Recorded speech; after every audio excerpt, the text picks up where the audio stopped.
মই নমস্কাৰ জনাইছোঁ।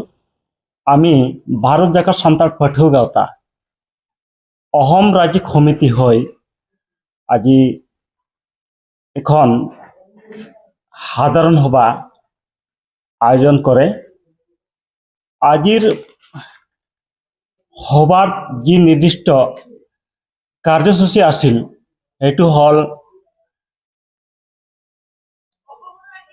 অসমত 19 মে 2024 আগষ্ট মাহত আমাৰ সাঁওতালি লিপি অলচিকি স্ক্ৰিপ্টত সংবিধানত আমাৰ সন্নিৱিষ্ট হয় অসমত। সেইমতে আমি এতিয়া লোৱাৰ প্ৰাইমেৰীত আমি সান্তালি মিডিয়াম পাবলৈ সক্ষম হয়। এতিয়া আমাৰ সাঁওতালি মিডিয়াম পাবলৈ সক্ষম হৈছে। আমাৰ টিচাৰবিলাক শিক্ষকবিলাক নিযুক্তি হ'ব। সেই ক্ষেত্ৰত আমি এতিয়া ভাৰত জাগাৰ সান্তাল পাঠ্য গাঁওতা হৈ আমি কাম কৰি আছোঁ। অসম সান্তালি সাহিত্য পৰিষদে কাম কৰি আছে। তাৰ পৰিৱৰ্তেও আসাম সান্তালি সাহিত্য সভাই ইয়াত নাম আছে বেঞ্জামিন চৰেন। 17 তাৰিখ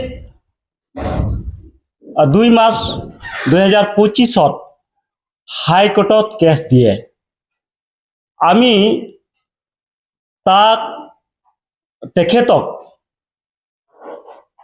অথবা আমি সান্তালি সাহিত্য সভা ধিক্কাৰ জনাইছোঁ। কিয়নো সেই কেছ তেখেতক উঠাই ল'ব লাগিব, অতি শীঘ্ৰে উঠাই ল'ব লাগিব।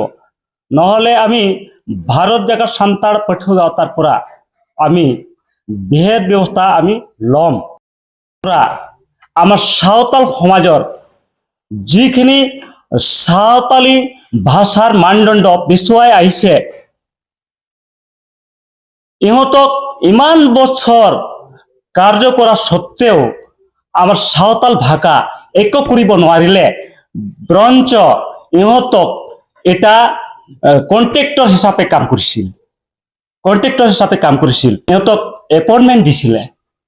কিন্তু এতিয়া যে আমি চৰকাৰী হৈ অসমৰ বিজেপি চৰকাৰক আমাক সহায় সহযোগিতা হৈ যি আমাৰ সাঁওতালি মাধ্যমত এতিয়া পঢ়িবলৈ সক্ষম হৈছে, এইটো আমাৰ কাৰণে উন্নতিৰ কথা, আমাৰ জাতিৰ কাৰণে উন্নয়নৰ কথা।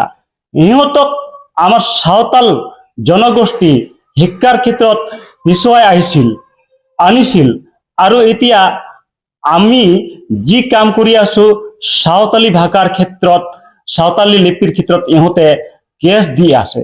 এইটো আজি ভাৰত জাগাৰ সান্তাল পাঠ্য গাঁওতাৰ পৰা ধিক্কাৰ জনাইছোঁ। আমি ইহঁতক যাতে তেখেতক এই কেছখন উঠাই ল'ব লাগিব।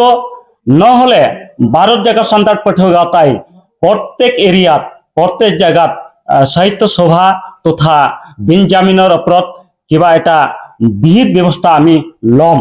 আৰু লগতে ইহঁতক যে ইমান কাল আমাৰ সাঁওতাল সমাজৰ শিক্ষিত মানুহক তথা লোকসকলক পিছুৱাই আনিছে, আমি আমাৰ মাধ্যমত পঢ়িব নোৱাৰা হ'ল। আমাৰ সাঁওতালি কোনো ল'ৰা ছোৱালীসকলক আমাৰ সাঁওতালি মাধ্যমত আমি শিক্ষা দিব নোৱাৰা হৈছিল। এতিয়া চৰকাৰে আমাৰ কাৰণে হাতত শিক্ষাৰ উন্নয়নৰ হাতত লৈছে। সেইটো আমি চৰকাৰক ধন্যবাদ জনাইছোঁ। কিন্তু আমি সাহিত্য সভাক এই ক্ষেত্ৰত যি চৰকাৰৰ হাইকোৰ্টত এটা কেছ দিছে, এইটো অতি শীঘ্ৰে উঠাই ল'ব লাগিব। নহ'লে আমি প্ৰতিদিনে সাহিত্য সভা তথা বেঞ্জামিনৰ ওপৰত বিহিত ব্যৱস্থা আমি গোটেই অসমতে ল'ম। এইটো আমি আজি আপোনাৰ ওচৰত তথা মিডিয়াসকলৰ আগত মই অৱগত কৰাইছোঁ।